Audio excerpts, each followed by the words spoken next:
nandito tayo yung sa Newport City sa Resorts World, Pasay City. Dito nyo dito.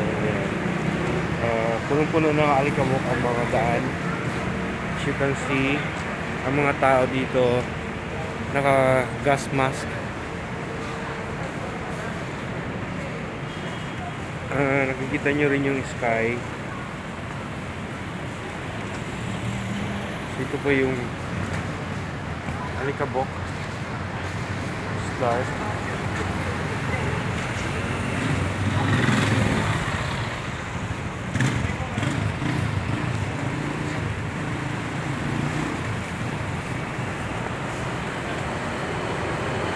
So the air is kind of, yung amoy is sulfuric.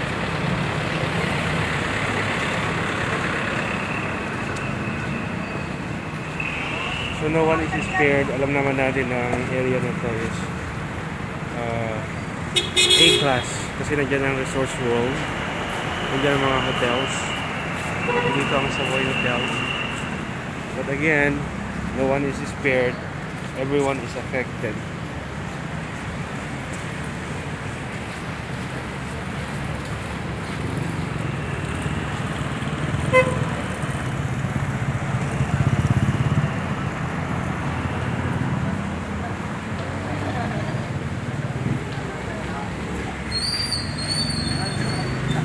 Still business as usual.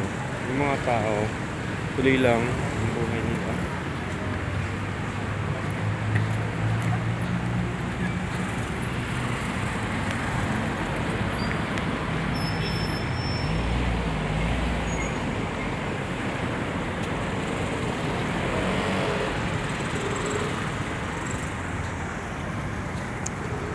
Kasi yung atmosphere iba, parang siyempre nababalutan ng alikabok.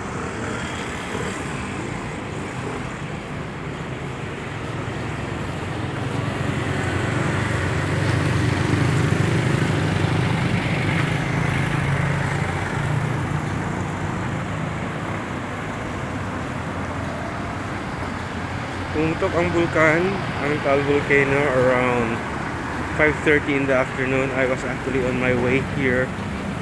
Tapos sunod na nga yung balita na sumabog na about 10 kilometers ang pagsabog ng bulkan. Yung ashes umabot dun sa atmosphere.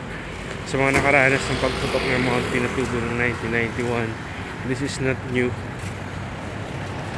Pero syempre, kahit anong mangyari, wala namang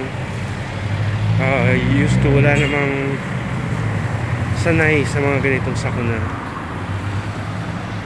So this is Terminal 3 NAIA Airport, going there. Nagkakaubusan na daw ng mga gas mask, pero kung meron kayong tela, kahit panyo o labakara, pwede nyong gamitin pantakip sa ilong kasi nakaka-cause po ito ng lung diseases.